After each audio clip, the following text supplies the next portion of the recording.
Sebab Engkau yang membentuk kami sejak dalam kandungan ibu kami. Engkau bahkan yang merendah buah pinggang kami, membentuk kami sedemikian rupa menurut gambar dan rupa-Mu. Bahkan Engkau menghembuskan Roh-Mu sendiri kepada kami supaya kami hidup. Maka biarlah kiranya Roh Tuhan tetap tinggal atas kami, menuntun kami menjadi orang-orang benar yang hidup oleh karena iman. Yang kekuatan kami adalah Engkau. Yang tuntunan jalan kami adalah firman-Mu. Dan cinta kasih-Mu yang menjadi roh bagi praktek hidup kami. Anugerahkanlah kami telinga dan hati seorang murid, supaya apa yang menjadi isi hati Tuhan, itulah yang kami dengar, itulah yang kami tangkap, dan itulah yang kami kerjakan. Karena kami percaya, damai sejahtera-Mu yang melampaui segala akal telah Tuhan anugerahkan atas kami. Segala kelengkapan yang baik dan mulia Tuhan genapkan atas kami. Maka kami membuka diri bagi Roh Tuhan. Wahyu ilahi bekerja atas kami, memahami kebenaran firman Tuhan. Demi nama Tuhan Yesus kami berdoa. Amin.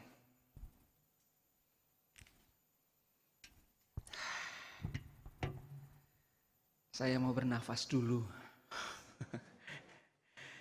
Ternyata era yang baru membutuhkan cara yang baru. Kenormalan yang baru memerlukan disiplin yang baru. Maka saya harus pakai masker. Sehingga wajah ganteng saya nggak terlalu kelihatan. Ya, pagi hari ini kesempatan yang istimewa. Setelah sekian lama kita tidak bisa bersama-sama dan hari ini kita bisa beribadah bersama di gedung gereja ini. Saya juga menyapa saudara-saudara yang ada di rumah. Ada beberapa saudara yang sudah hadir bersama-sama dengan kita. Jangan sedih karena kita tetap bisa satu hati, satu roh beribadah kepada Tuhan. Maka arahkanlah hati kita semua kepadanya. Biarlah Roh Tuhan yang hidup bekerja di antara kita. Bacaan firman Tuhan pagi hari ini bersama-sama kita akan perhatikan dari surat Rasul Paulus kepada jemaat di Roma. Ayatnya yang pasalnya yang ke-6 ayat 12 sampai 23. Roma 6 ayat 12 sampai 23.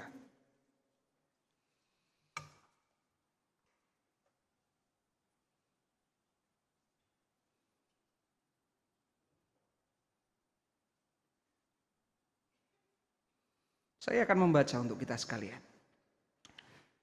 Sebab itu, hendaklah dosa jangan berkuasa lagi di dalam tubuhmu yang fana. Supaya kamu jangan lagi menuruti keinginannya. Dan janganlah kamu menyerahkan anggota-anggota tubuhmu kepada dosa untuk dipakai sebagai senjata kelaliman.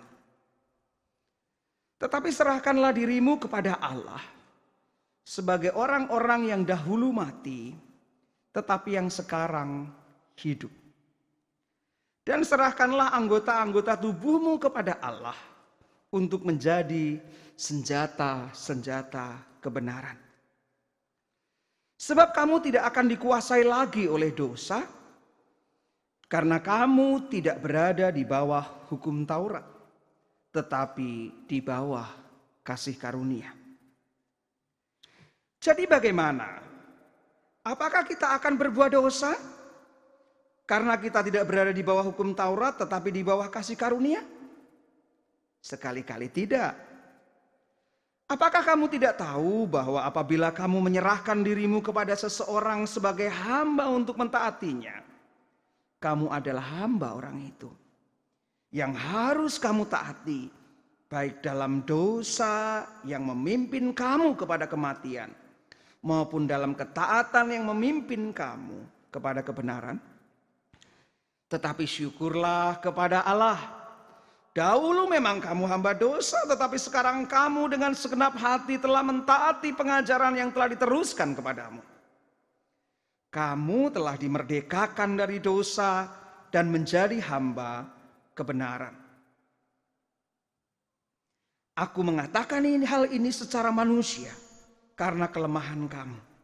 Sebab sama seperti kamu telah menyerahkan anggota-anggota tubuh menjadi hamba kecemaran dan kedurhakaan yang membawa kamu kepada kedurhakaan, demikian hal kamu sekarang harus menyerahkan anggota-anggota tubuhmu menjadi hamba kebenaran yang membawa kamu kepada pengudusan.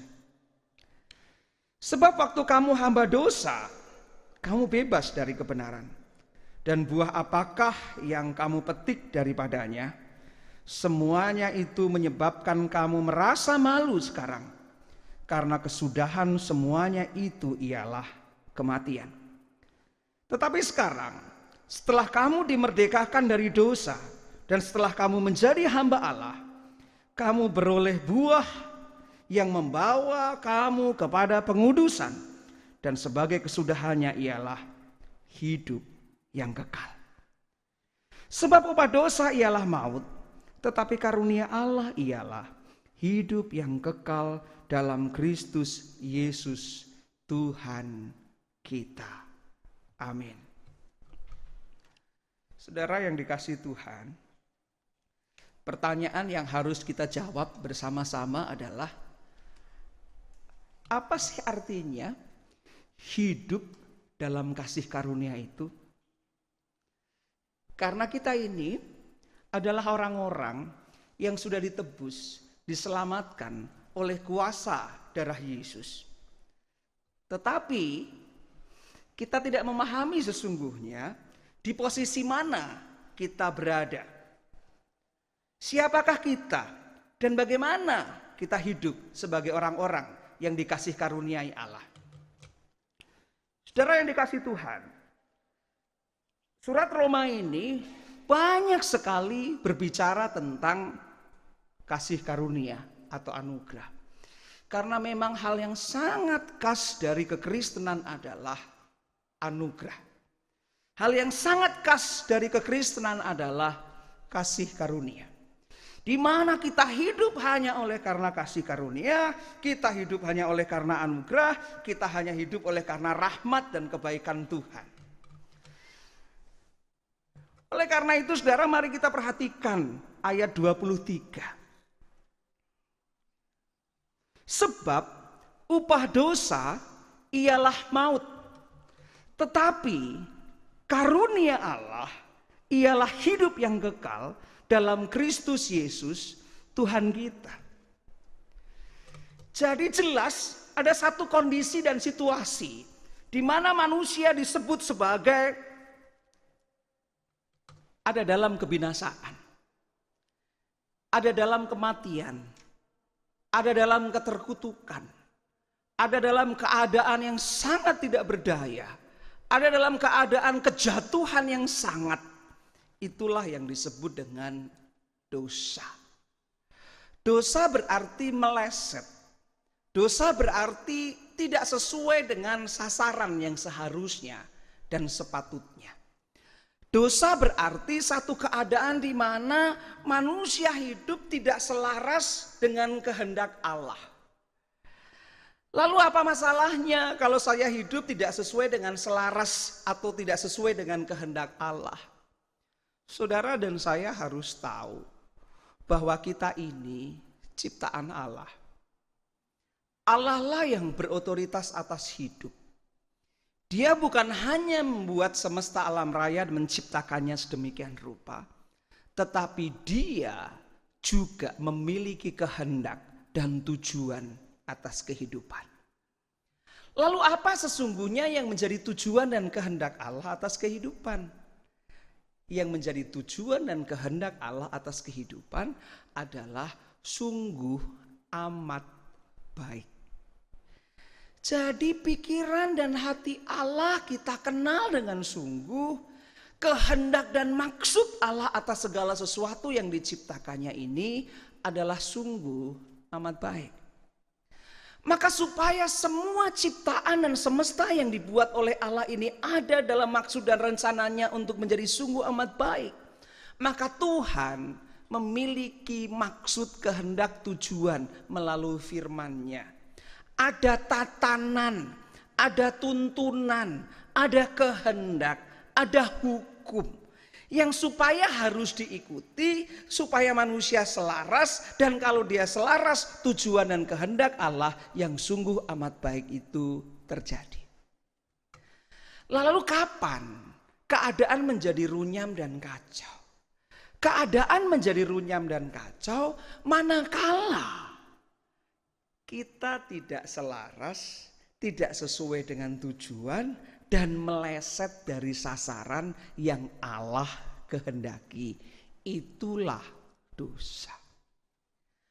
Alih-alih segala sesuatu yang sungguh amat baik itu terjadi, alih-alih segala yang mulia itu berlaku, karena meleset dari sasaran, hamartia atau dosa, maka hancurlah semuanya. Maka kalau Rasul Paulus berkata upah dosa adalah maut, dia menggambarkan situasi dan kondisi ketika kita meleset dari sasaran Allah, itulah maut. Maut yang pertama berarti juga adalah kematian, tetapi juga berarti kehancuran, juga berarti keterkutukan. Jadi kalau kita dibayangkan masuk dalam satu dunia, dan dunia itu adalah yang disebut maut, maka yang disebut maut itu adalah mati. Maka yang disebut maut itu adalah hancur. Maka yang disebut maut itu adalah rusak. Maka yang disebut maut itu adalah keterkutukan. Nah, mari kita perhatikan. Lalu, apa artinya kita beriman di dalam Yesus? Beriman di dalam Yesus berarti menemukan sesuatu yang baru. Nah, apa sesuatu yang baru? Itulah yang disebut sebagai kasih karunia. Kenapa kasih karunia Allah, Pak? Karena memang itu tidak bisa diupayakan oleh manusia. Manusia hanya bisa meresponi, manusia hanya bisa menanggapi, manusia hanya bisa menyambut apa yang dikehendaki dibuat oleh Allah supaya apa yang baik, apa yang mulia, apa yang sempurna dan mendatangkan damai sejahtera itu terjadi. Itulah namanya kasih karunia. Lalu kasih karunia Allah itu apa? Rasul Paulus berkata, sebab upah dosa ialah maut, tetapi kasih karunia Allah ialah hidup yang kekal. Hidup yang kekal itu pertama-tama bisa berarti juga adalah kehidupan yang everlasting atau tanpa batas selesainya. Ini adalah kekekalan namanya. Jadi nggak ada batasnya. Sampai kapanpun juga kehidupan kekal itu namanya adalah kehidupan yang gak ada batas selesainya. Itu yang pertama. Tetapi kehidupan yang kekal juga berarti adalah kehidupan yang sejati. Kehidupan yang pertama kali Tuhan Allah semesta alam buat atas manusia. Kalau itu disimbolkan dengan pohon kehidupan. Kalau manusia itu menikmati pohon kehidupan, maka dia tidak akan pernah mati. Tetapi karena jatuh dalam dosa kan Tuhan mengatakan bahwa ya jangan boleh mereka masuk menikmati pohon kehidupan itu. Itu yang pertama, kehidupan yang kekal. Tapi kehidupan yang kekal juga berarti hidup yang berkualitas sejati. Berkualitas ilahi yang sungguh amat baik itu. Jadi kalau kita berbicara tentang dosa yang membawa maut, kematian, kehancuran, keterkutukan, ini opposite atau lawannya. Maka grace atau kasih karunia atau charis itu yang dianugerahkan oleh Allah di dalam Tuhan Yesus membawa kita menemukan kehidupan yang everlasting sekaligus kehidupan yang sejati dalam kualitas ilahi yang sungguh amat baik yang mendatangkan damai sejahtera. Itu kasih karunia Allah di dalam Kristus. Nah, kalau demikian Pak, lalu apa artinya kita hidup sebagai orang-orang yang dalam kasih karunia Allah? Apa artinya? Mari kita perhatikan. Ada satu bagian firman Tuhan di ayat 18. Bisa diklik saja kalau nggak bisa. Ya. Ayat 18. Kamu telah dimerdekakan dari kuasa, dari dosa dan menjadi hamba kebenaran. Jadi kalau kita ini adalah orang-orang yang bukan lagi hidup di bawah kuasa maut, berarti kita berada dalam naungan kasih karunia Allah. Lalu apa artinya kita hidup di bawah naungan kasih karunia Allah? Firman Tuhan berkata, yang pertama, berarti engkau sudah merdeka dari dosa. Jadi sungguh-sungguh kita ini telah menjadi pribadi yang merdeka. Loh, apakah sebelumnya saya nggak merdeka? Jangan salah. Yang disebut dosa itu bukan hanya berarti perbuatan yang kita lakukan untuk melawan Allah dan tidak sesuai dengan tujuan dan kehendak Allah. Tetapi dosa juga adalah sebuah kuasa. Kalau kita sudah masuk di dalamnya, mengikuti kehendaknya, maka kita akan diikat. Kalau kita sudah diikat, maka kita dipenjara sedemikian rupa, kita nggak bisa berdaya selain mengikuti kehendaknya.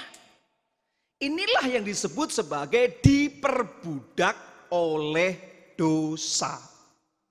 Jadi kalau kita diperbudak oleh dosa, berarti kita nggak berdaya selain hanya mengikuti apa yang menjadi maunya dosa.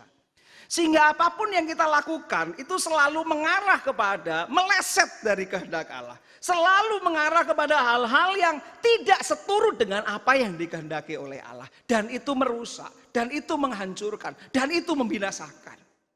Itu namanya budak. Nah, Rasul Paulus berkata, aku nggak berdaya kalau begini.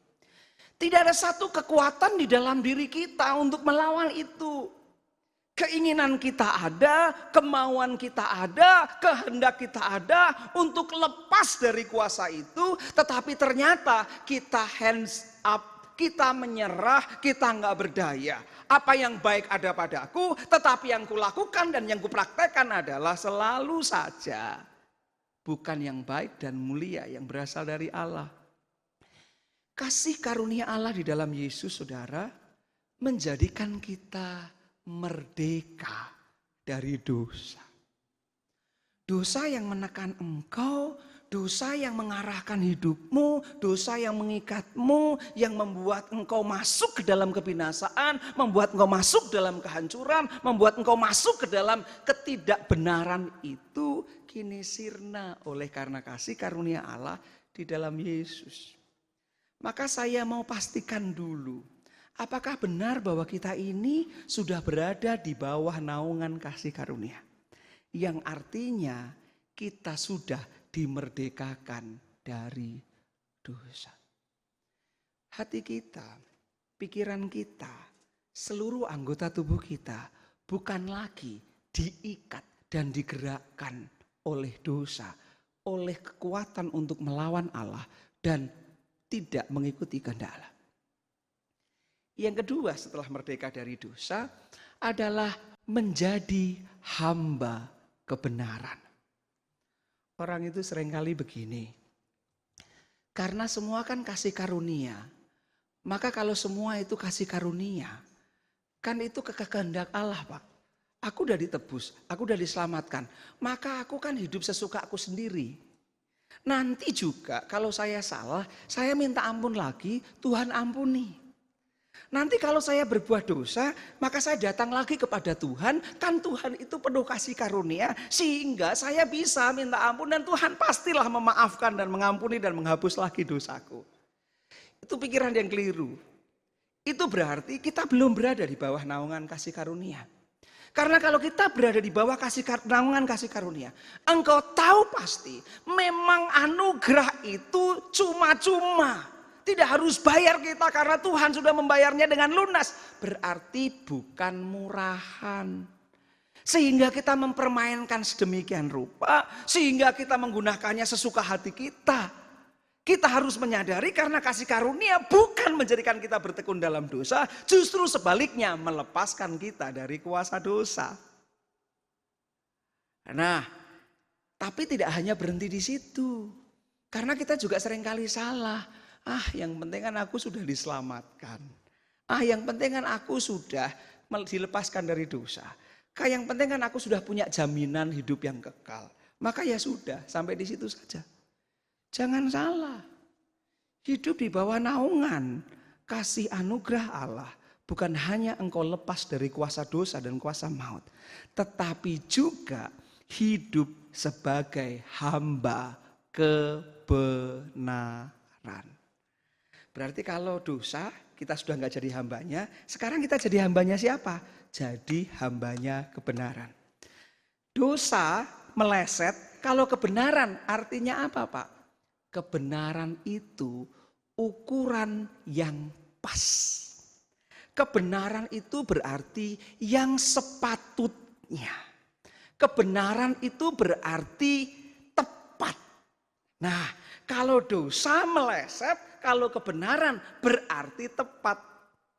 Jadi engkau punya ukuran nih. Dan ukuran itu yang sepatutnya, yang seharusnya, yang sebenarnya, yang menjadikan engkau pas sesuai dengan maksud, engkau pas sesuai dengan kehendak, engkau pas seperti apa yang Allah maksudkan.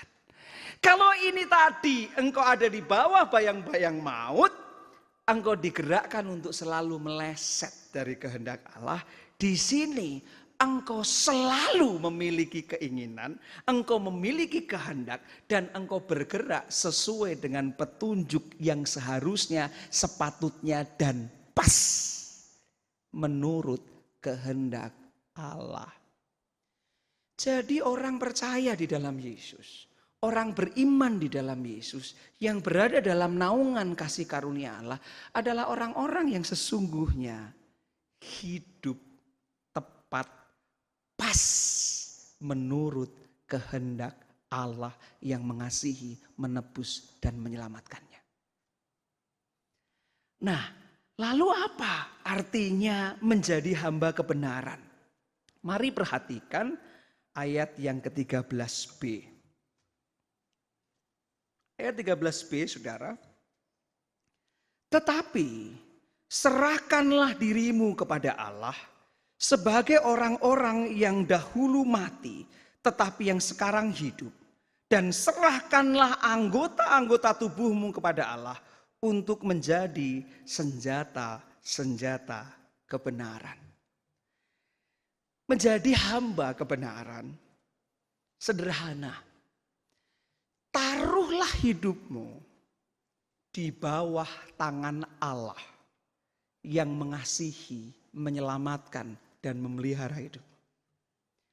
Kita pikir kita itu akan senang, kita itu akan bahagia kalau kita hidup menurut keinginan dan kehendak kita sendiri. Kita pikir kita akan sampai di tujuan kalau kita berjalan seperti apa yang kita mau dan apa yang kita inginkan. Lebih parah lagi, kita seringkali berjalan menurut petunjuk dunia ini, petunjuk orang-orang di sekeliling kita yang mengarahkan kita kepada tujuan cara seperti itulah harus engkau jalani. Karena kalau engkau jalani seperti itu, maka hidupmu akan baik. Salah sekali. Hidup orang yang ada dalam naungan kasih karunia Allah dan menjadi hamba kebenaran adalah hidup seseorang yang dengan sadar menaruh hidupnya di bawah kendali tangan Allah. Kenapa ini penting? Saya mau bilang nggak usah sok jadi orang. Hidup ini ada yang punya.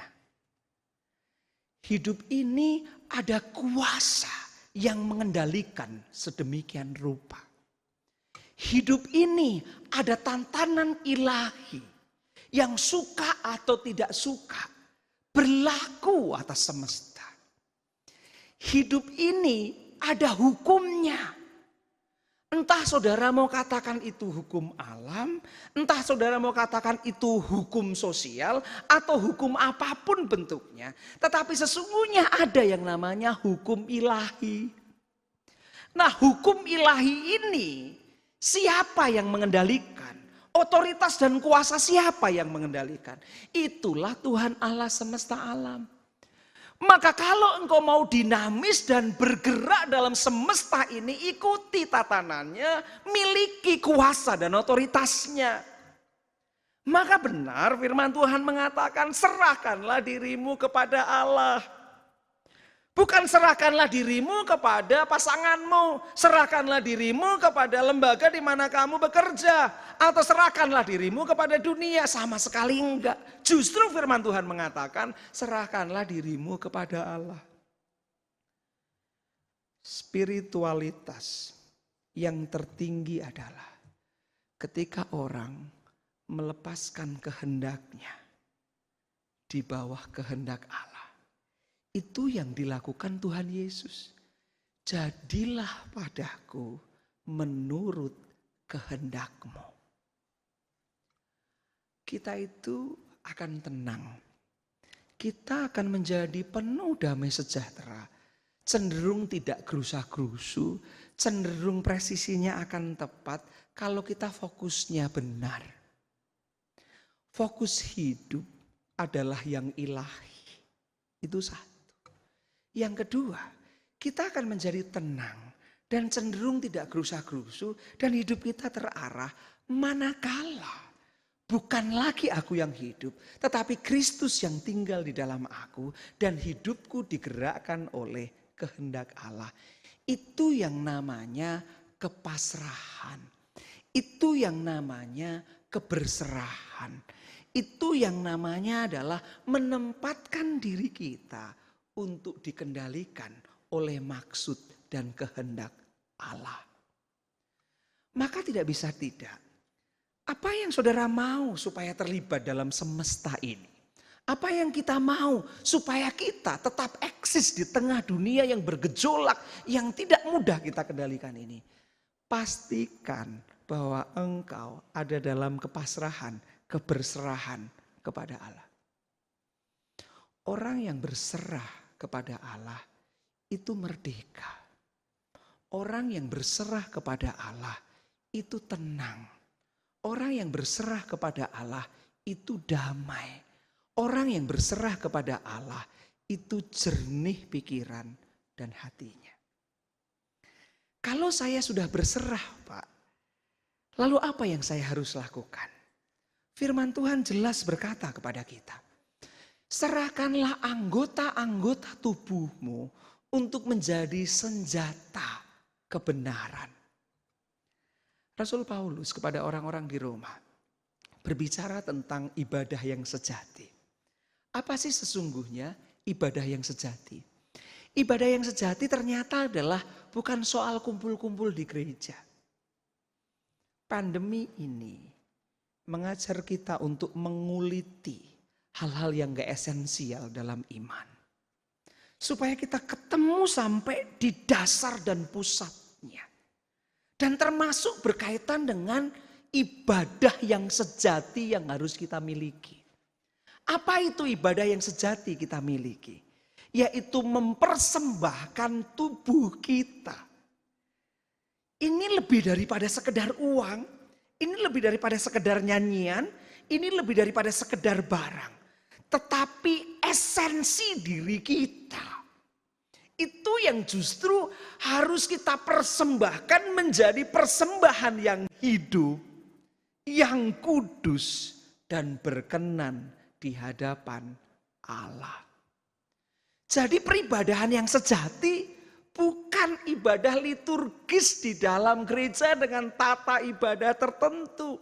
Tetapi adalah keutuhan tubuh kita yang dikendalikan dalam kehidupan, dalam kekudusan, dalam perjalanan keberkenanan kepada Allah. Itulah ibadah yang sejati. Nah, maka di tengah dunia ini, mari kita beribadah kepada Allah secara sejati. Saudara, saya jadi ingat perjumpaan Tuhan Yesus dengan perempuan Samaria di sumur Yakub.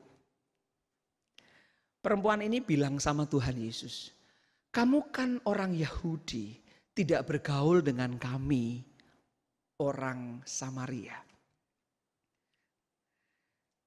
Salah satu hal yang menjadikan pergaulan orang Yahudi dan orang Samaria tidak baik adalah soal penyembahan atau ritus ibadah. Orang Yahudi memiliki pusat ritus dan peribadahan di Gunung Sion. Itulah bait Allah yang dibangun Salomo dulu. Kesanalah semua orang Yahudi akan beribadah, datang di saat-saat tertentu, lalu mereka menjadikan ini kiblat. Jadi kalau enggak beribadah di sini, enggak sah. Sementara orang Samaria membuat mezbah-mezbah penyembahannya di gunung-gunung. Ini menjadi pemisah yang sangat kuat dan tegas antara orang Yahudi dan orang Samaria. Tetapi saudara perhatikan apa kata Tuhan Yesus. Akan tiba waktunya. Orang-orang akan beribadah kepada Allah yang benar. Bukan di sini atau di sana atau di tempat lain. Ini bukan soal tempat. Lalu kalau bukan soal tempat, apa yang esensi sebagai sebuah kebenaran yang diajarkan Tuhan Yesus? Tuhan Yesus berkata, akan tiba saatnya datang penyembah-penyembah yang benar. Jadi yang sejati saudara, bukan cara kita menyembah, bukan tempat kita menyembah, tetapi adalah kita menjadi penyembah yang benar, pribadi yang benar, tubuh yang kita serahkan untuk menjadi senjata kebenaran.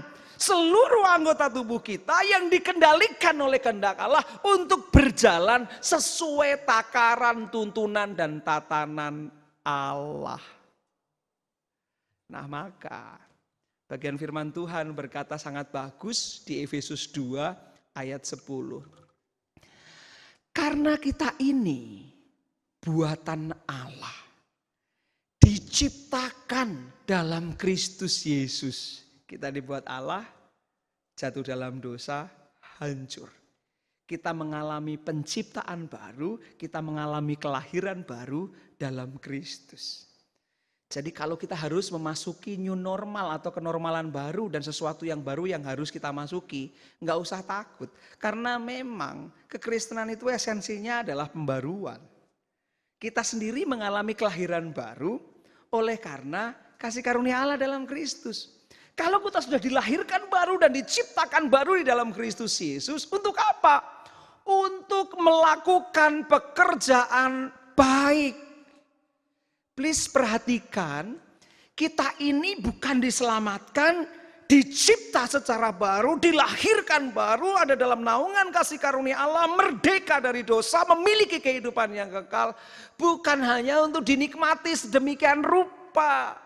Tetapi ada satu garis lurus lanjutan dari karya penebusan penyelamatan itu, yaitu melakukan pekerjaan baik yang dipersiapkan Allah sebelumnya.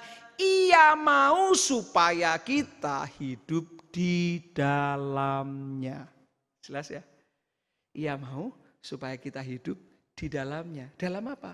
pekerjaan yang baik. Jadi saudara, keberkahan kita, naungan kasih karunia yang berlaku atas kita, itu adalah keberkahan bagi semesta. Keberkahan juga buat orang-orang di sekeliling kita. Keberkahan juga bagi seisi rumah kita. Karena ternyata kalau engkau hanya berpikir, engkau sendiri yang mengalami dan berada dalam naungan kasih karunia, terlalu kecil. Karena Allah menghendaki engkau berlanjut. Berlanjut di mana? Melakukan pekerjaan baik yang sudah Tuhan tetapkan atas hidup kita. Nah kalau begitu apa yang harus saya lakukan, Pak? Ini yang harus kita lakukan. Tularkan virus kebaikan. Jangan kita menularkan COVID. Jangan menularkan virus-virus yang lain yang membuat tubuh kita itu bisa sakit, orang lain hancur. Janganlah. Maka perlu pakai masker. Saya nggak pakai masker, nggak bisa nafas, mau pingsan saya khotbah nggak pakai masker. Tapi jarak kita ini ya saudara-saudara yang beribadah di rumah, ketahuilah jarak saya dengan jemaat ini lebih dari 5 meter. Jadi sangat jauh, sehingga kalau saya ngomong di sini cukup aman. Walaupun nggak pakai masker. Dan seluruh jemaat pakai masker. Jangan tularkan virus. Apa yang harus kita tularkan? Virus kebaikan. Coba kalau anak-anak Allah, orang-orang yang hidup dalam naungan kasih karunia itu menularkan virus kebaikan. Sebarkan dan alirkanlah rahmat dan sukacita bagi semesta. Saudara perhatikan, gak usah takut memasuki normal yang baru, karena kita punya modal iman yang pertama. Modal iman itu paling dasar atas kita. Modal yang kedua adalah modal sosial. Apa modal sosial? Komunitas. Modal sosial apa? Jejaring. Modal sosial apa? Saling menopang dan saling berbagi. Kita harus semakin kuatkan dan teguhkan modal iman kita semakin nancep dengan Tuhan. Yang kedua, mari bangun justru juga modal sosial kita. Alirkan kebaikan, alirkan rahmat, alirkan sukacita bagi semesta.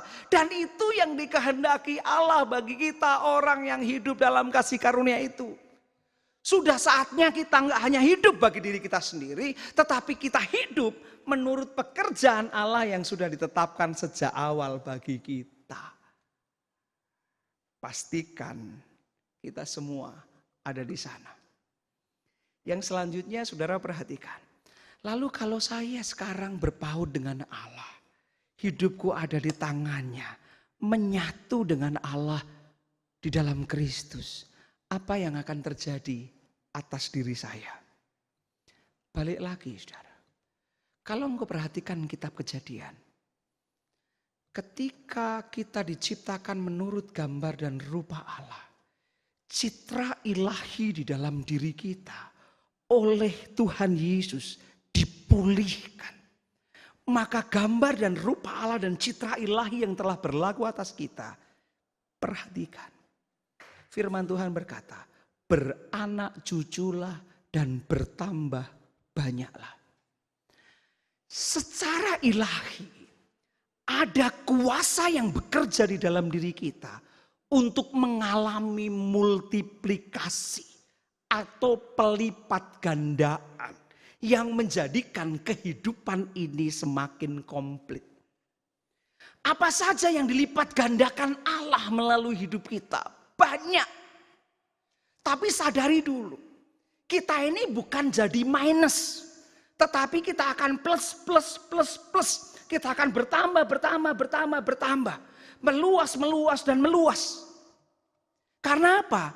Citra ilahi yang ada dalam diri kita mengerjakan secara ajaib dan mulia, kita mengalami multiplikasi. Saudara harus perhatikan. Maka yakini, enggak usah takut menjalani kehidupan. Karena gambaran rupa Allah citra ilahi itu sudah ada. Bukan hanya itu.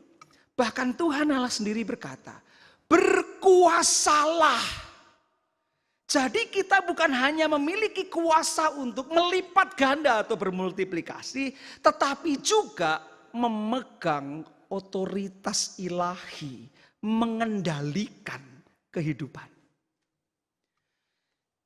Kita selalu berkata, aduh, ini kondisi ekonomi susah dikendalikan. Nggak ada yang bisa memprediksi. Iya. Aduh, saya nggak bisa mengendalikan anak saya. Anak saya pergaulannya di luar, saya nggak bisa ngawasinya. Iya. Sama kita punya keterbatasan, tapi jangan lupa. Disertakan atas kita otoritas yang kita pegang. Jangan sampai otoritas yang Tuhan anugerahkan nggak kita pakai. Kita harus gunakan. Ketika citra ilahi kembali ada pada kita, kita bisa berlipat ganda sekaligus diberi kuasa mengendalikan kehidupan. Modal iman semacam ini perlu kita miliki. Lalu selanjutnya, apakah ketika saya ada dalam naungan kasih karunia, itu saja yang terjadi? Tidak. Ada yang sangat bagus, yaitu ternyata kita diberi otoritas dan kuasa untuk mengelola kehidupan. Coba bayangkan, kalau kehidupan itu tidak dikelola dengan baik, semua liar. Sama seperti taman, kalau kemudian nggak dikelola, nggak dijaga, nggak dipelihara, rumput liar, semak belukar akan tumbuh. Bahkan lalu kemudian buah-buah tidak akan muncul begitu dengan baik. Perkebunan yang baik adalah ketika semua diatur, dikelola sedemikian rupa, menghasilkan pada musimnya, dan semua hasilnya bisa yang terbaik. Perlu dikelola. Ingat, berada di bawah naungan kasih karunia. Engkau sanggup bermultiplikasi. Engkau memegang otoritas mengendalikan atas hidup. Juga diberi kuasa dan kemampuan oleh Tuhan untuk memanage taman hidupmu. Saya seringkali bingung. Kok bisa ya? Kami ini merawat dan memelihara banyak anak. Ngelolanya gimana? Ngelola makannya gimana Bunda? Pusing gak? Ngelola perilaku mereka bagaimana? Jadwal mereka bagaimana? Studi mereka bagaimana? Uang kuliah mereka bagaimana? Uang jajan mereka bagaimana? Uang saku, uang buku mereka bagaimana? Jangan pernah berpikir, apa yang Tuhan anugerahkan atasmu, dan engkau berkata, cuma sedikit kok Tuhan. Enggak. Tuhan berikan banyak hal. Bahkan engkau tidak sanggup untuk menghitungnya. Karena barangkali engkau belum bisa melihatnya. Persoalannya bukan seberapa besar atau kecil yang Tuhan anugerahkan. Tetapi seberapa engkau memiliki kuasa untuk mengelolanya menjadi sungguh amat baik. Itu semua terjadi dan akan terjadi kalau engkau memastikan bahwa engkau sudah merdeka dari dosa. Engkau akan terjadi dan akan sungguh-sungguh terjadi janji Allah atas hidup kita. Manakala apa? Engkau menyerahkan hidupmu untuk dipakai Tuhan menjadi senjata kebenaran. Pikiranmu, mulutmu, hatimu, tanganmu, kakimu, kantongmu, dompetmu, kemampuanmu. Jadilah padaku sebagaimana engkau kehendaki. Jadikan aku ya Tuhan alat-alat kebenaran-Mu. Saya percaya apa yang dijanjikan Tuhan berlaku atas engkau. Haleluya. Amin. Mari kita berdoa.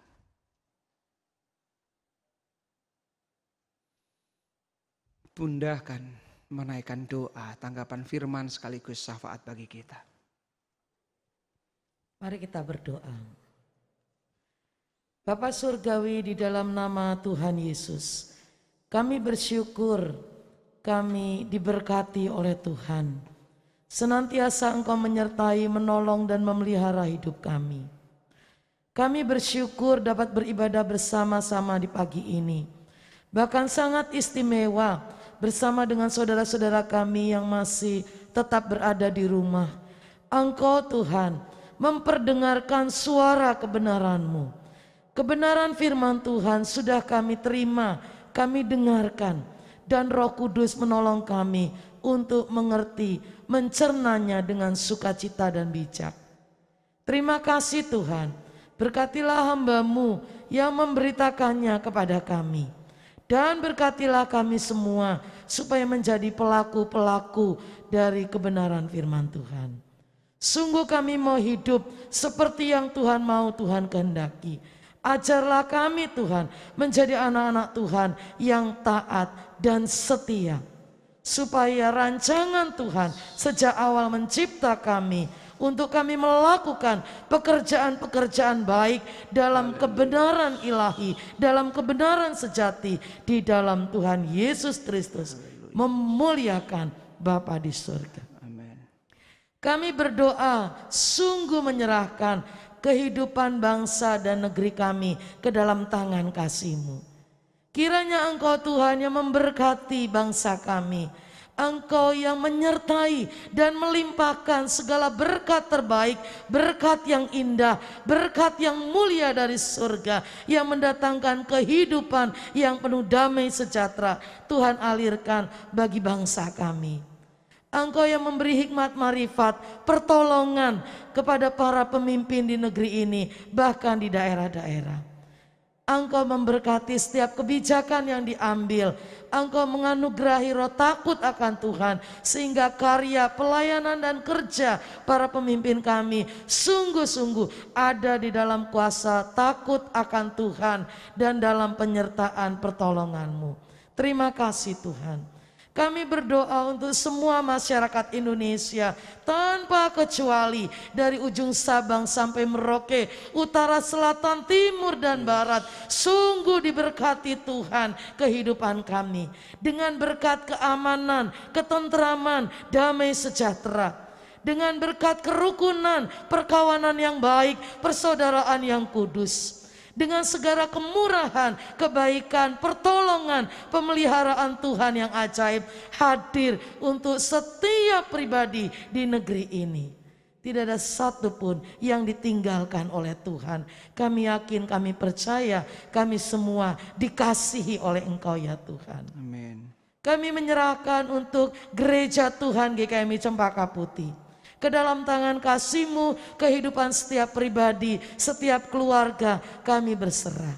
Kiranya kami tetap ada di bawah tangan Tuhan yang sungguh amat baik. Kami berlindung, kami terjaga, kami dipagari oleh rahmat Tuhan senantiasa. Tiap pribadi, tiap keluarga, dalam pekerjaan, dalam usaha, dalam studi anak-anak kami diberkati oleh-Mu. Kami semua sehat, kami semua segar, dan kami memakai hidup kami untuk melayani sesama kami, agar nama Tuhan Yesus kami permuliakan bersama-sama. Setiap cabang pelayanan yang kami kerjakan, baik di Tunas Jaya dalam persiapan dewasa, maupun di Biji Gandum dalam pergumulan kami melunasi ruko yang menjadi tanggung jawab dan doa kami menyerahkannya ke dalam tangan kasih-Mu. Juga saudara-saudara kami di Palu dan di Tentena, Engkau Tuhan yang memberkati dan menyertainya.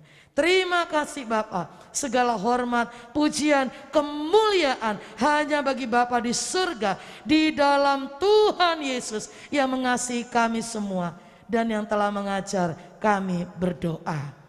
Bapa kami yang di surga, dikuduskanlah nama-Mu, datanglah kerajaan-Mu, jadilah kehendak-Mu di bumi seperti di surga. Berikanlah kami pada hari ini makanan kami yang secukupnya, dan ampunilah kami akan kesalahan kami, seperti kami juga mengampuni orang yang bersalah kepada kami. Dan janganlah membawa kami ke dalam pencobaan, tetapi lepaskanlah kami daripada yang jahat, karena Engkaulah yang punya kerajaan dan kuasa dan kemuliaan sampai selama-lamanya. Amin.